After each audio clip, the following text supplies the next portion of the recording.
আল্লাহ তাআলা আমাদেরকে সৃষ্টি করার পরে আমাদের সকল অধিকারকে পাওয়ার জন্য বৈধভাবে চেষ্টা চালিয়ে যাওয়া এবং চেষ্টা করার নির্দেশ আল্লাহ তাআলা দিয়েছেন।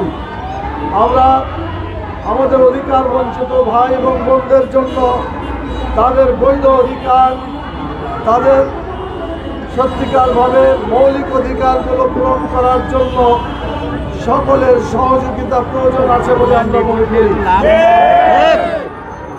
সংবিধানে বলা হয়েছে প্রত্যেকটা মানুষের 5টা মৌলিক অধিকার থাকা দরকার। একটা হলো খাদ্য, অতঃপর বস্ত্র, শিক্ষা, চিকিৎসা এবং বাসস্থান। এই 5টি অধিকার যদি একজন মানুষ লাভ করতে পারে তাহলেই তার সাংবিধানিক অধিকার পূরণ হয়। সারা দেশ থেকে আগত প্রতিবন্ধী বিদ্যালয়ের শিক্ষক শিক্ষিকাদের এই মৌলিক অধিকার এখন পর্যন্ত পূরণ হয় নাই। আমরা সব সময় অধিকার বঞ্চিত শিক্ষকদের পাশে ছিলাম, আছি এবং থাকবো ইনশাআল্লাহ। বর্তমান সরকারের কাছে আমরা বলতে চাই, ফ্যাসিস্ট সরকার পালিয়ে গেছে, কিন্তু এখন পর্যন্ত ফ্যাসিস্টদের প্রেতাত্মা বিভিন্ন জায়গায় তারা বসে আছে, যার ফলে মজলুম শিক্ষকদের অধিকার প্রতিষ্ঠার ব্যাপারে, অধিকার পূরণ হওয়ার ব্যাপারে যেভাবে পদক্ষেপ নেওয়া দরকার ছিল বর্তমান সরকার সেভাবে পদক্ষেপ নিতে পারছেন না। আমি বলতে চাই, যে সমস্ত উপদেষ্টার কারণে বাংলাদেশের বিভিন্ন সমস্যার সমাধান হচ্ছে না, তাদেরকে চিহ্নিত করে হলেও গণমানুষের অধিকারকে ফিরিয়ে দেওয়ার জন্য, বিশেষভাবে প্রতিবন্ধী বিদ্যালয়ের শিক্ষক শিক্ষিকার অধিকার ফিরিয়ে দেওয়ার জন্য সরকারকে বিশেষভাবে উদ্যোগ নিতে হবে। ভাই এবং বোনেরা, আপনারা নিশ্চয়ই জানেন, এর আগেও অনেক শিক্ষক তাদের অধিকার নিয়ে অধিকার আদায়ের জন্য আন্দোলন করেছেন। আপনারাও আপনাদের অধিকার নিয়ে আন্দোলন করছেন।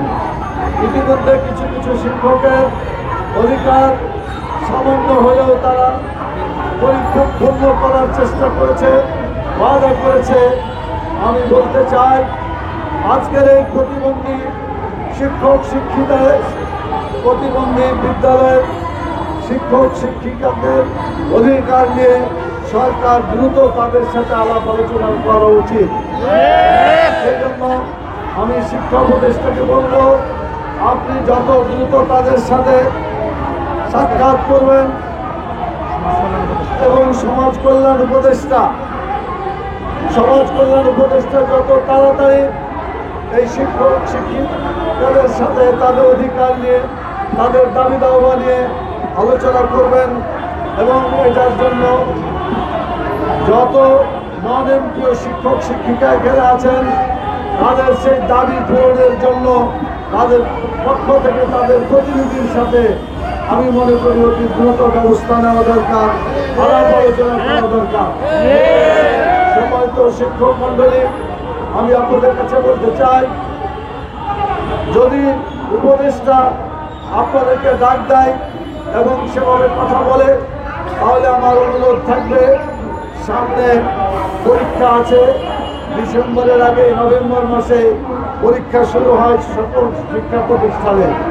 বিশেষ করে আজকে প্রতিবন্ধী বিদ্যালয়ের শিক্ষকদের সাথে আলাপ আলোচনার ভিত্তিতে আগামীতে যাতে প্রতিবন্ধী ছাত্র ছাত্রীদের কোনো অসুবিধা না হয়, সেজন্য তাদের সাথে আলাপ আলোচনার ভিত্তিতে তাদের অধিকার আদায়ের ব্যবস্থা গ্রহণ করার চেষ্টা চালানোর জন্য কর্তৃপক্ষকে আমি অনুরোধ করছি। যদি আন্দোলনের কারণে কিছু অসুবিধা হয়, তাহলে আপনাদের বর্তমান সরকারের যে শিক্ষা ব্যবস্থার প্রতি দায়িত্ব ছিল, সেই দায়িত্ব পালন করা সহজ হবে না বলে আমরা মনে করি। আন্দোলনের গতি যদি বাড়ে তখন হয়তো অবস্থা আরো খারাপ হয়ে যেতে পারে।